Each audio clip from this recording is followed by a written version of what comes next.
मृदा संसाधन टॉपिक को आगे बढ़ाते हुए आज हम बात करेंगे मृदा के उपयोग और उसके संरक्षण के बारे में।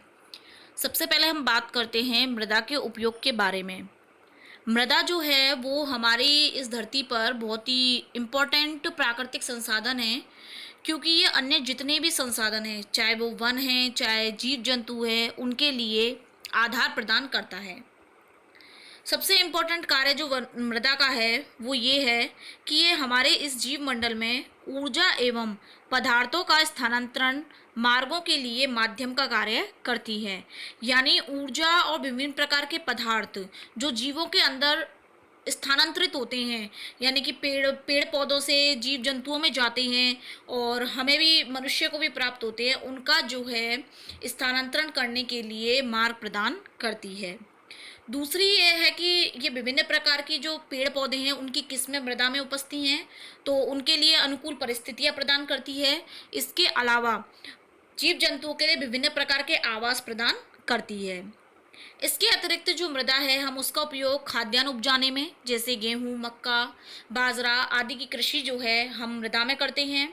भवन का निर्माण करने में, लकड़ियों को प्राप्त करने के लिए हम विभिन्न प्रकार के वन जो होते हैं या पेड़ पौधे जो होते हैं वो मृदा में लगाते हैं। इसके अलावा भवनों के निर्माण में, सड़कों के निर्माण में मृदा का उपयोग किया जाता है। जैसा आप सभी जानते हैं कि अगर हम मृदा का उपयोग करेंगे तो उपयोग करने के बाद में मृदा जो है वो कुछ मात्रा में दूषित भी होगी, कुछ उसके उर्वरक तत्वों में कमी भी आएगी, तो उसके कारण जो है वो मृदा अपरदन जैसी कई समस्याएं जो हैं वो मृदाओं में पनपती हैं। तो मृदा का उपयोग करने के साथ साथ उसका संरक्षण भी किया जाना चाहिए। तो हम आगे बात करते हैं कि मृदा संरक्षण क्या होता है। यानी हम मृदा को उपयोग में ले रहे हैं तो हमें उसके संरक्षण करने की ज़रूरत है, जिससे कि उसका अपरदन रोका जा सके। मृदा अपरदन क्या होता है इसके बारे में हम बात कर चुके हैं। अब हम बात करते हैं मृदा संरक्षण के बारे में। मृदा संरक्षण का मतलब उन विधियों से है जो कि मृदा को अपने स्थान से हटने से रोकती हैं। यानी जब मृदा का अपरदन होता है, यानी मिट्टी का कटाव होता है, तो मिट्टी बहकर एक जगह से दूसरी जगह पर चली जाती है। तो हमें ऐसी विधियां अपनानी चाहिए जिससे हम इस मिट्टी के कटाव को रोक सकें, मिट्टी को एक स्थान से दूसरे स्थान पर जाने से रोक सकें। तो इसकी कुछ प्रमुख विधियां हैं, कुछ प्रमुख तरीके हैं, कुछ प्रमुख उपाय हैं जिनके माध्यम से हम मिट्टी के कटाव को रोक सकते हैं। सबसे पहला, हमें वृक्षारोपण करना चाहिए।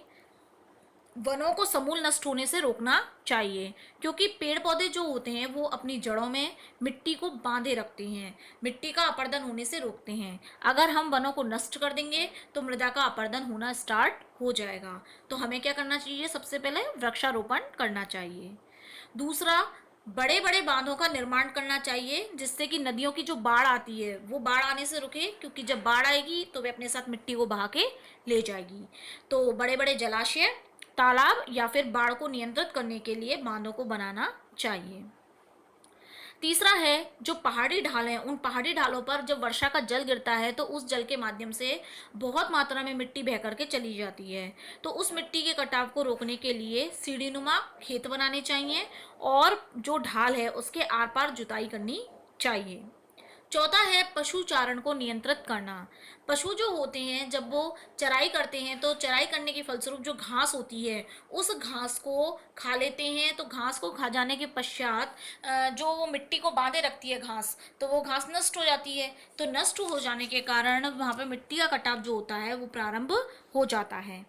पांचवा है, जो भी कृषि योग्य भूमि है, यानी जिसमें हम फसल की पैदावार कर रहे हैं, उसको परती कम छोड़ना चाहिए, क्योंकि अगर हम परती छोड़ देंगे तो उसमें मिट्टी का कटाव होना स्टार्ट हो जाएगा। छठा है, फसलों की अदला बदली करके फसलों को बोना। एक ही प्रकार की फसल जब हम अपने खेत में बोते रहते हैं तो उससे जो मृदा की उर्वरक क्षमता होती है वो धीरे धीरे नष्ट होना प्रारंभ कर देती है। इसलिए बदल बदल कर जो है वो खेतों में जो है वो फसल को उपजाना चाहिए। जैसे कभी हमने खाद्यान्न फसल करी तो कभी हमें दालों का उसमें उत्पादन करना चाहिए। अगला है, मरुस्थलों को या मरुस्थलीकरण को नियंत्रित करने के लिए वनों की कतार लगाना। यानी जो मरुस्थलीय क्षेत्र होता है उसमें मिट्टी का अपरदन वायु के द्वारा होता है। तो जो वायु के द्वारा होने वाला अपरदन है, अगर हमें उस पर रोकथाम लगानी है तो वहाँ पर हमें जो है वो पेड़ लगाने चाहिए। आठवां है कि फसलों का अधिक प्राप्ति के लिए किसान क्या करता है, अच्छी फसल और अधिक प्राप्ति के लिए तरह तरह की यूरिया खाद वगैरह का प्रयोग करता है। तो उस खाद का प्रयोग जो है वो हमें सीमित करना चाहिए या फिर इसके स्थान पर जैविक खाद का प्रयोग करना चाहिए, क्योंकि ये जो खाद होती है वो मिट्टी में मिलकर उस मिट्टी के उपजाऊपन को, उसके उर्वरक तत्वों को नष्ट कर देती है। नवा पॉइंट ये है कि स्थायी कृषि को विकसित करना चाहिए, ना कि स्थानांतरित कृषि को। स्थानांतरित कृषि में क्या होता है, जो बड़े बड़े खेत होते हैं उनको तैयार करने के लिए बड़े बड़े जंगलों में आग लगा दी जाती है। आग लगाने के फलस्वरूप वहाँ वन समाप्त हो जाते हैं। तो जब वन समाप्त हो जाते हैं तो वहाँ मिट्टी जो होती है उसका कटाव होना स्टार्ट हो जाता है। तो जितने भी क्षेत्र हैं उनमें हमें स्थानांतरित कृषि को रोक के स्थायी कृषि वहाँ पे जो है डेवलप करनी चाहिए। अगला जो हमारा पॉइंट है वो है वेदिकाकरण। वेदिकाकरण क्या होता है? वेदिकाकरण जो होता है इसमें क्या होता है कि जो पहाड़ी ढाले हैं उन पर सीढ़ीदार खेत बना करके कृषि की जाती है। जैसा मैंने आपको पहले भी बताया कि पहाड़ी ढालों पर मिट्टी के कटाव को रोकने के लिए हमें क्या करना चाहिए, सीढ़ी नुमा खेत बनाने चाहिए। तो ये जो सीढ़ी नुमा खेत बनाने की प्रक्रिया है उसको हम बोलते हैं वेदिकाकरण। अगला है समोच्च रेखीय जुताई। जैसा हमने वेदिकाकरण की अपनी प्रक्रिया अपनाई, ठीक इसी प्रकार से जो ढालू भूमि है, ढलान वाला क्षेत्र है, उसमें हमको समोच्च रेखाओं के अनुसार कृषि कार्य करना चाहिए, जिससे कि जो ढाल की प्रवणता है वो अवरुद्ध होकर जल के बहाव को नियंत्रित करे और मृदा अपरदन में जो है वो कमी आए।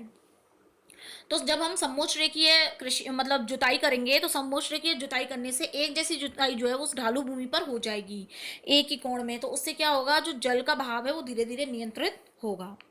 अगला है पलवार बनाना। पलवार बनाने का मतलब क्या होता है कि जब हम फसल काटते हैं तो फसल काटते समय लाइन से जो पौधे होते हैं उनके जो डूंड होते हैं, जो ठूट बचते हैं उनके, उनको जो है वो ऐसे के ऐसे ही जमीन में छोड़े देना, जिससे क्या होता है कि वो मिट्टी को बांधे रखेंगे। मिट्टी जो है वो फसल कटने के बाद वहां से अपरदित नहीं होगी।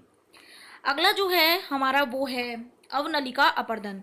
अवनलिका अपर्दन जो होता है इसके अंतर्गत क्या होता है कि जो मिट्टी होती है वो छोटी छोटी नलिकाओं के माध्यम से, यानी छोटी छोटी नदियाँ सी बन जाती हैं, नालियाँ सी बन जाती हैं। उन नालियों के माध्यम से जो है वो मिट्टी का कटाव होता रहता है। तो हमें उन नालियों को बनने से रोकना चाहिए। यानी बारिश हुई, बारिश होने के बाद में अगर किसी क्षेत्र में छोटी छोटी कई नालियां बन रही हैं तो चाहे पेड़ लगाकर चाहे मेड़ बांधकर खेतों की हमको जो है वो उसको रोकना चाहिए, जिससे क्या होगा कि जो मिट्टी का अपरदन होता है वो रुकेगा। इसके अलावा शुष्क कृषि, जो वर्षा पोषित क्षेत्र होते हैं उनमें शुष्क कृषि करनी चाहिए, यानी कि घास है, चारा, रसगा जो हम बोते हैं वो वहाँ पर बो देना चाहिए। शुष्क कृषि के कारण वहाँ पे जो क्या कहते हैं, जो मिट्टी होगी, वो जो मिट्टी है वो वहाँ पे जुड़े रहने का काम करती है। तो इस तरीके से कई क्रियाएं हैं, कई प्रक्रियाएं हैं, कई विधियां हैं जिनका प्रयोग करके हम अपनी इस मिट्टी को जो है वो सुरक्षित रख सकते हैं। तो इस तरीके से हमने मृदा संसाधन का टॉपिक अपना आज कंप्लीट कर लिया। इसमें हमने मृदा संसाधन के जो महत्वपूर्ण तथ्य थे उनके बारे में जो है वो अध्ययन कर लिया है।